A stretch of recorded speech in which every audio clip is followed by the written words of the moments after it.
வணக்கம். என்னடா இது மெழுகுவர்த்தியும் கைமா உட்கார்ந்துட்டு இருக்கிறேன்னு சொல்லி நீங்கள் பார்க்கலாம். ஒருவேளை இந்திய பிரதமர் கொரோனாவுக்கு எல்லாரையும் விளக்கேற்ற சொன்னாங்க, அதுக்காக நான் ஏற்றிருக்கேனான்னு நீங்கள் நினைக்கலாம். இல்லைங்க, இல்லவே இல்லை. அது ஏப்ரல் 5ஆம் தேதி ஏற்ற சொல்லியிருந்தாங்க இல்லைங்களா. நான் இந்திய நேரப்படியும் ஏற்றலை, அமெரிக்க நேரப்படியும் ஏற்றலை. ஏன்னா எனக்கு அதில் நம்பிக்கை இல்லை. இன்னொன்று வேறு விதமான கோப்பிங் ஸ்கில்ஸ் எல்லாம் நான் கடைப்பிடிச்சிட்டு தான் இருக்கேன் இதில் இருக்கிற இந்த கஷ்டமான காலத்தை ஓட்டுறதுக்கு. அதனால் இதுக்கு தனியாக இந்த மாதிரி ஒன்று பண்ணணும் அப்படின்னு எனக்கு தோணாததுனால நான் பண்ணலைங்க. இப்போ இதை எதுக்கு ஏற்றி வச்சுருக்கேன்னா, இது ஒரு சென்டட் கேண்டில். சரி, இங்கே நான் பேசிட்டு அதை பதிவு பண்ணும்போது கொஞ்சம் ரூமுக்குள்ளே நல்லா நறுமணமாக இருக்கட்டுமேன்னு சொல்லி நான் ஏற்றினேன். இதை கீழே வச்சுட்டு பேசலாம். நான் விளக்கேற்றல, ஆனால் நான் விளக்கு ஏற்றினதை பற்றி தான் பேச போகிறேன். அரசியல் சம்மந்தமாக இல்லை. அவங்க சொன்னது, பிரதமர் சொன்னது சரியா சரியில்லையா, அதை பற்றியெல்லாம் பேச விரும்பலை நான். அதெல்லாம் ரொம்ப நீளமாக, அதே சமயம் சீரியஸான பதிவாக போயிடும்னு நினைக்கிறேன். ஆனால் இந்த விளக்கேற்றுறது இருக்கு பாருங்க, அது கிட்டத்தட்ட எல்லாருமே ஏற்றிட்டாங்க.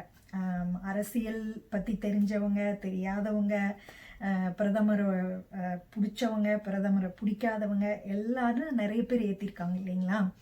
அதில் சில நண்பர்களுக்கு வருத்தம் நான் நிறைய பார்க்க முடிஞ்சது. பதிவுகள் எழுதியிருந்தாங்க, மக்களுக்கு புரிய மாட்டேங்குது. இந்த மாதிரி ஒருத்தர் சொல்லும்போது அந்த நாட்டினுடைய பிரதமர் இருந்தால் கூட அவர் மற்ற விஷயங்கள்ல எல்லாம் சரியாக செய்திருக்காரா, இந்த நோயிலிருந்து மக்களை காப்பாற்றுறதுக்குன்னு பார்க்காம இப்படி அவர் சொல்லும் போதெல்லாம் உடனே அதை எல்லாரும் செய்கிறாங்களே அப்படிங்கிற மாதிரியான ஆதங்கம், வருத்தம் சில நண்பர்களுக்கு இருக்குது. அதை அவங்களோட எழுத்துலெல்லாம் பார்க்க முடிஞ்சுது. உடனே பிரதமரை ஆதரிக்கிறவங்க இவங்களை திட்டிகிட்டு இருந்தாங்க. இதெல்லாம் தமிழ் வலை சமூகத்தில் நடக்கக்கூடிய வழக்கமான விஷயங்கள் தான். நான் என்ன தெரியுங்களா பண்ணுறேன், பிரதமரை பற்றியோ இல்லை பிரதமருடைய தீவிர ஆதரவாளர்களை பற்றியோ இதிலெல்லாம் தீவிரமான நம்பிக்கை வச்சு இயங்கிட்டு இருக்கிறவங்கள பற்றியோ எல்லாம் நான் பேசலை. பொதுவாக அந்த மாதிரியானவங்களையெல்லாம் நீங்கள் விட்டுட்டா கூட நிறைய பேர் சாதாரணமான நடுத்தர குடும்பங்கள்ல இருந்து, படிப்பறிவு இல்லாதவங்கள்ல இருந்து, கொஞ்சம் படித்து ஓரளவுக்கு ஒரு அரசாங்க உத்தியோகமோ அல்லது ஒரு தனியார் வேலையிலையோ இருக்கக்கூடிய குடும்பங்களில் கூட ஏற்றிருக்காங்கன்னு பார்க்க முடிஞ்சது. என்ஆர்ஐஸை கூட ஏற்றிருக்காங்க இல்லைங்களா. இதெல்லாம் என்ன அடிப்படை என்ன சொல்லி நான் பார்க்குறேன்னா, இப்போ ரொம்ப நாளாக நான் இந்த மனநல அறிவியலுக்குள்ளே தான் நான் பயணிச்சுட்டு இருக்கேன். இதை என்னோட முன்னாடி பல பதிவுகள் நான் சொல்லியிருப்பேன் பார்த்தீங்களா. இப்போ மனசு இருக்கு பாருங்க, மனிதனுடைய வாழ்க்கை எப்பவுமே ஒரு எமோஷன்ஸ் ஏற்படுறது ஒரு இயற்கை, எல்லா மனிதர்களுக்கும் ஏற்பட்டே தீரும். உணர்ச்சிகள், உணர்ச்சிங்கிறது நம்ம வாழ்க்கையில் நடக்கக்கூடிய ஒரு விஷயத்துக்கு அது ரொம்ப மகிழ்ச்சியானதாகவும் இருக்கலாம் அல்லது கஷ்டமானதாகவும் இருக்கலாம். அதுக்கு நம்ம எப்படி எதிர்வினை புரிகிறோம், ரியாக்ட் பண்ணுறோம், நம்மளுடைய மூளை என்ன மாதிரியான எண்ணங்களை தோற்றுவிக்குது, அதுக்கு நம்ம எப்படி ஃபீல் பண்ணுறோம், அந்த உணர்ச்சியிலிருந்து யாருமே தப்பிக்க முடியாதுங்க. உணர்ச்சிகளை கையாள்வதற்கு வேண்டுமானால் கற்றுக்கொள்ளலாமே தவிர, ஆனால் உணர்ச்சிகள் ஏற்படுவதை தவிர்க்கவே முடியாது. இப்போ நம்ம குடும்பத்தில் ஒரு ஒரு ஒரு தெரியாத விஷயம், ஒரு புது விஷயம், ஒரு புது நோய் வந்திருக்கு அப்படின்னா எப்படி ஒரு பய உணர்ச்சி வரும், முதல்ல கவலை உணர்ச்சி வரும். இந்த மாதிரி பலவிதமான உணர்ச்சிகள், அது ஒன்றுத்துக்கும் நம்ம சில பேருக்கு கோபம் கூட வரலாம், ஏன் எனக்கு இப்படி இது வந்தது அப்படின்னு சொல்லி.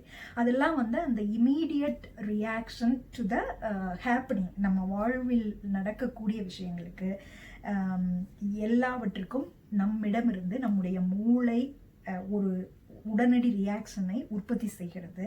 அப்படி செய்யும்போது ஃபர்ஸ்ட் தாட்ஸ் தான் கிரியேட் ஆகுது. அதுக்கப்புறம் அந்த தாட்ஸ்ல இருந்து என்ன மாதிரியான எண்ணங்கள் நம்ம நினைக்கிறோமோ அதுக்கு தகுந்த உணர்ச்சிகள் உருவாகுது. அந்த உணர்ச்சிகளுக்கு தகுந்த மாதிரி நம்ம பிஹேவ் பண்ணுறோம். அடுத்தது ஆக்ஷன்ஸ், நம்ம செயல்கள் அமையும் இல்லைங்களா?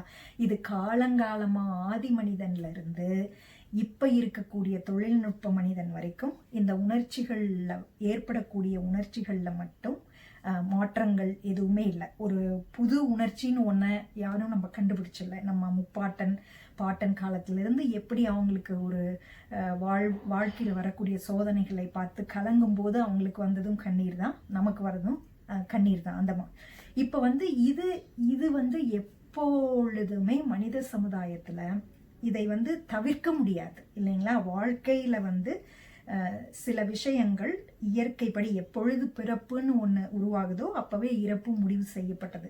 அந்த இறப்பு எப்படி வரும் அப்படிங்கிறதும் நமக்கு தெரியாது. அந்த மாதிரி இது எல்லாருக்குமே ஒரு பொது விதி. இந்த பொது விதியின் கீழ் நாம் இயங்குகிற பொழுது நம்மளுக்கு ஏற்படக்கூடிய சோதனைகளை எந்த மாதிரி நம்ம ரியாக்ட் பண்ணி அதைய நம்ம கடந்து போகிறோம் அப்படிங்கிறது தான் ஒவ்வொருத்தருக்கும் அது வேறுபடும். ஆனால் பொதுவாக பார்த்தீங்கன்னா எல்லாருக்குமே இருக்கக்கூடிய ஒரு ஹோல்ட், ஒரு பிடிப்பு என்னன்னா, கஷ்டம் வரும்போது இந்த மாதிரி கடவுள் பக்தி, அப்புறம் மதங்கள் அவங்கவுங்க கடைப்பிடிச்சிட்டு வர மதங்கள் சார்ந்த செயல்கள், அது பூஜை பண்ணுறதோ மந்திரம் சொல்கிறதோ ஏதோ அந்த மாதிரி போயிட்டுருக்கு. இதை பற்றி நம்ம முன்னாடியே கூட ஒரு பதிவில் பார்த்தோம். கோப்பிங் ஸ்கில்ஸ், சயின்ஸ் என்ன தெரியுங்களா சொல்லுது? சயின்ஸ் சொல்லக்கூடியது என்னன்னா, உன்னோட பிரெயின் தாட்ஸை கிரியேட் பண்ணுது. அந்த தாட்ஸ்ல இருந்து உனக்கு ஃபீலிங்ஸ் வருது. அந்த ஃபீலிங்ஸ்னால உன்னோட பாடி அதுக்கு தகுந்த மாதிரி அது அதனுடைய விளைவுகளை எதிர்கொள்ளுது. உங்களுக்கு கோபம் இருக்கும்போது உங்கள் உடம்புக்கு என்ன ஆகுது, உங்களுக்கு பயம் இருக்கும்போது என்ன ஆகுது, அல்லது குழப்பம் இருக்கும்போது என்ன ஆகுது. ஸோ மனமும் உடலும் மிக நெருங்கிய தொடர்புடையது அப்படிங்கிறதான் இந்த மனநல அறிவியல் சொல்லுது. அப்படி இருக்கும்போது வாழ்க்கையில் ஏற்படக்கூடிய நம்முடைய கட்டுப்பாடுகளை மீறிய எதிர்பாராத அதிர்ச்சி தரக்கூடிய செயல்களின் போது, நிகழ்வுகளின் போது நீங்கள் உங்களுக்கு ஏற்படக்கூடிய பயம் என்பது இயல்பானது, உங்களுக்கு ஏற்படக்கூடிய உணர்வுகள் இயல்பானது. ஆனால் அதற்கான கோப்பிங் ஸ்கில்ஸ், அதை கையாளும் முறைகள் உங்களுக்கு இருக்கணும். எல்லா மனிதர்களுக்குமே அப்படி இருக்கக்கூடியவர்கள் தான் வாழ்க்கையில் வெறுத்து போய் தற்கொலை செய்து கொள்ளாமலோ அல்லது விரக்தியின் உச்சிக்கு போய் வேறு விதமான சமூகத்திற்கு எதிரான குற்றங்களில் ஈடுபடுபவர்களாக இல்லாமலோ இருப்பதற்கெல்லாம் என்ன காரணம்னா, இந்த மாதிரி அவர்கள் பயன்படுத்தக்கூடிய கோப்பிங் ஸ்கில்ஸ். இந்த கோப்பிங் ஸ்கில்ஸ் பயன்படுத்த முடியாம இருக்கிறவங்க, அவங்க தான் அவங்களுடைய கட்டுப்பாட்டை இழக்கிறார்கள். இழக்கும் பொழுது என்ன ஆகுதுன்னா, அவங்க தீய பழக்கங்களுக்கு அடிமையாகிறார்கள், தீய செயல்களை செய்கிறார்கள். இது எல்லாமே அவங்களுடைய சிந்தனை போக்கில் இருந்து தான் ஆரம்பிக்குது. நம்ம பொதுவாக என்ன பண்ணுறோம், மக்களை நம்ம தரம் பிரித்து சொல்லிடுறோங்க. நல்லவங்க, கெட்டவங்க, முன்கோபி, பொறுமை, இதெல்லாம் என்ன அப்படின்னா அவங்களுக்குள்ள இருக்கக்கூடிய மூளையினுடைய வேறுபட்ட செயல்கள். அப்புறம் அந்த மாதிரி அவங்க வாழ்க்கையில் கடைபிடிக்கிறாங்க, அவங்களுக்கு வரக்கூடிய உணர்வுகளை எப்படி கையாள்வதற்கான கோப்பிங் ஸ்கில்லாக எதை வச்சுருக்காங்க, அதை பொறுத்து தான் அவங்க என்னவா இருக்கிறாங்க அப்படிங்கிறது. ஒரு மகிழ்ச்சியான ஒரு குடும்பத்தில் இருந்து தன்னுடைய குடும்பத்தை கட்டி காக்கக்கூடியவங்களா இருக்கிறாங்களோ, இல்லை ஒரு தீவிரவாதியாக மாறிவிடுவதோ, இதெல்லாம் அவங்களுடைய தொடர்ந்த நாள்பட்ட சிந்தனைகளினுடைய வீரியத்தால் தான் ஏற்படுது இல்லைங்களா? ஸோ இப்போ இந்த மென்டல் ஹெல்த் ப்ரொஃபஷனல்ஸே டாக்டர்ஸு, சைக்காலஜிஸ்ட் எல்லாமே என்ன சொல்கிறாங்க அப்படின்னா, எல்லா விதமான பழக்கங்களிலிருந்தும் எல்லா விதமான பர்சனாலிட்டிகளிலிருந்தும் அறிவியல் பூர்வமான சிகிச்சைகள் மூலமாக அவங்கள காக்னிட்டிவ் பிஹேவியரல் தெரப்பின்னு சொல்லுவாங்க. அது மூலமாக அவங்க எண்ணங்களை கவனித்து அதை சீரமைக்க சொல்லி கொடுக்கறது மூலமாகவும் அந்த உணர்வுகள் ஒரு தீவிரமான நிலைக்கு போய் அதனால வேண்டாத விஷயங்களில் அவங்க ஈடுபடாம இருக்கிறத தடுக்கிறதுக்காக அவங்களுக்கான கோப்பிங் ஸ்கில்ஸ் சொல்லி கொடுக்கறது மூலமாகவும் நம்ம நிறையவே வந்து மனிதர்களுடைய வாழ்க்கை முறையில வந்து மாற்றங்களை கொண்டு வர முடியும். அவங்களுடைய மகிழ்ச்சியா வாழ்றது எப்படி அப்படிங்கிறத அவங்களுக்கே நம்ம கற்றுக் கொடுக்க முடியும் அப்படிங்கிறத வந்து அறிவியலும் சொல்லுது. இந்த கோப்பிங் ஸ்கில்ஸில் தாங்க நம்ம மக்களுக்கு நம்ம நிறைய அறிவியல் பூர்வமான இந்த ஆராய்ச்சிகளை, இந்த கல்வியை நம்ம கொண்டு போய் சேர்க்க வேண்டி இருக்கு. அப்படி கொண்டு போய் சேர்க்கிற வரைக்கும் அல்லது அப்படியே சேர்த்தாலும் கூட இந்த ஒரு ஸ்பிரிச்சுவல் ஃபீலிங்னு ஒன்று இருக்குது பார்த்தீங்களா, ஒவ்வொரு மனிதர்களுக்கும் மதம் தாண்டி அவரவருடைய எந்த ஒரு மத சம்பந்தமான நெறிமுறைகளை கடைபிடிக்கிறாங்களோ அதெல்லாம் தாண்டி பொதுவாக அவங்களுக்கு தேவைப்படுறது என்னன்னா கோப்பிங் ஸ்கில். அந்த கோப்பிங் ஸ்கில் அந்த மதத்துக்குள்ளே இருக்குது. அதனால தான் அவங்களால அதை விட்டு வெளியில் வர முடியல. அந்த ஸ்ட்ரக்சருக்கு அவங்க ரொம்ப வருஷமாக பழகி போயிட்டாங்க. இப்போ வந்து நம்ம ஊரில் பார்த்தீங்கன்னா ஒரே ஒரு அழுத்தத்துக்கு, ஒரு ஸ்ட்ரெஸ்ஸுக்கு நீங்கள் வந்து 2 விதமான கோப்பிங் ஸ்கில்ஸை வந்து நீங்கள் கடைபிடிக்கலாம். ஒன்று பாசிட்டிவ் கோப்பிங் ஸ்கில்ஸ், இன்னொன்று negative coping skills. Negative coping ஸ்கில்ஸை வந்து தேர்ந்தெடுக்கக்கூடியவர் ஒரு குடிகாரராக மாறி போயிடலாம். ஆனால் பாசிட்டிவ் கோப்பிங் ஸ்கில்லை தேர்ந்தெடுக்கக்கூடியவர் ஒரு பக்திமானாக மாறி போயிடலாம். இப்போ வந்து குடிகாரராக இருக்கிறது கவலைக்குரியதா இல்லை பக்திமானாக இருக்கிறது கவலைக்குரியதான்னு பார்த்தா பக்திமானாக இருந்துட்டு போகட்டும். ஆனால் அவர்னால வந்து அவர் குடும்பத்தில் இருக்கிறவங்களுக்கு எதுவும் பிரச்சனை இல்லை, சமுதாயத்தில் அவர் சுற்றி இருக்கிறவங்களுக்கு எதுவும் பிரச்சனை இல்லை.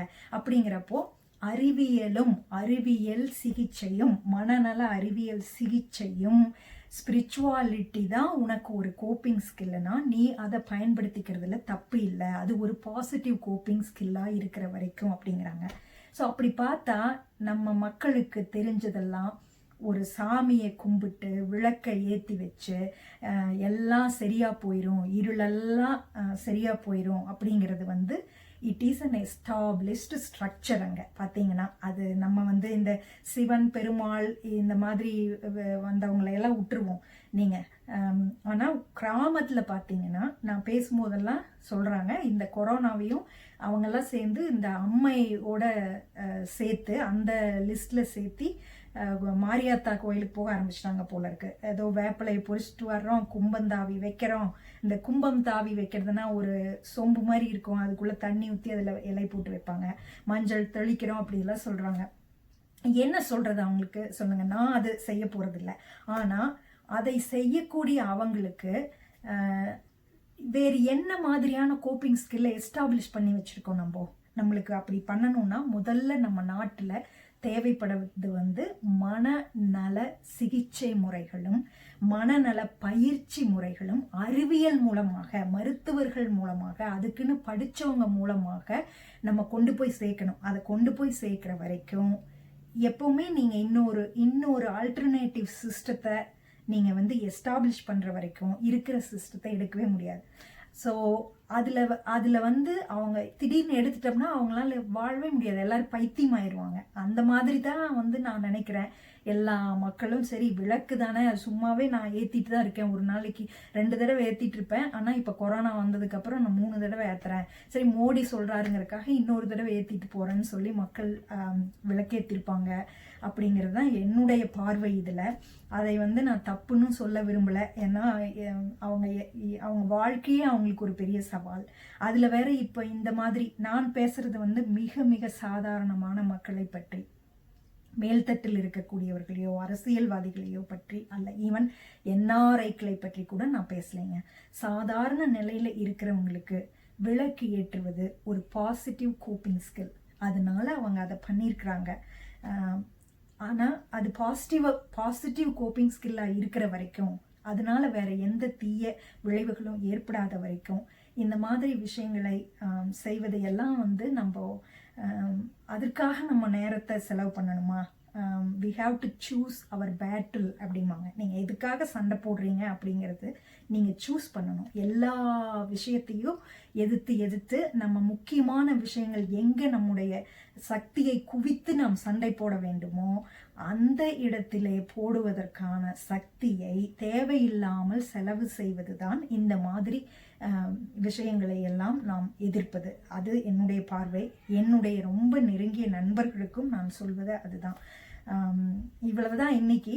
ரொம்ப பேசிட்டேனான்னு தெரியல, ஏன்னா வீடியோ கொஞ்சம் நீளமாக போகுதுன்னு என்னோட மிக நெருங்கிய தோழி எனக்கு சொல்லியிருக்காங்க. அது கொஞ்சம் குறைக்கும் போது இன்னும் நிறைய பேர் பார்ப்பாங்க அப்படின்னு. அதெல்லாம் இனிமேல் நான் அதிலெல்லாம் கொஞ்சம் கவனம் செலுத்தி சரியாக கொண்டு வர பார்க்கணும்னு நினைக்கிறேன்.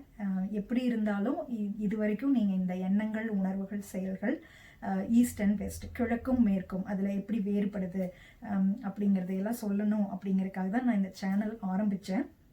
இப்போவே பார்த்தீங்கன்னா நான் அதுதான் பார்த்துட்ருக்கிறேன். கிழக்கில் வந்து இந்த COVID-19 பேண்டமிக் எப்படி கையாளப்படுது, நம்ம ஊரில் எப்படி கையாளப்படுது, இங்கே இருக்கிறவங்க என்ன மாதிரியான கோப்பிங் ஸ்கில்ஸ் எல்லாம் பயன்படுத்துகிறாங்க, எந்த மாதிரியான ஸ்ட்ராட்டஜிஸ் கொண்டு வராங்க அப்படிங்கிறத பற்றி பேசணும் அப்படிங்கிறதும் என்னோட நோக்கம். அநேகமாக அடுத்த பதிவில் உங்களுக்கு அந்த மாதிரியான ஒரு சைக்காலஜிஸ்ட்ஸிங்கெல்லாம் வந்து எல்லாருக்கும் கொடுத்துட்டு இருக்கக்கூடிய ஒரு கையேடு நானும் படிச்சுட்ருக்கேன். அதை வந்து உங்களுக்கு நான் அடுத்த பதிவில் காட்டலான்னு இருக்கேன். அதை பற்றி கொஞ்சம் பேசலான்னு இருக்கிறேன்.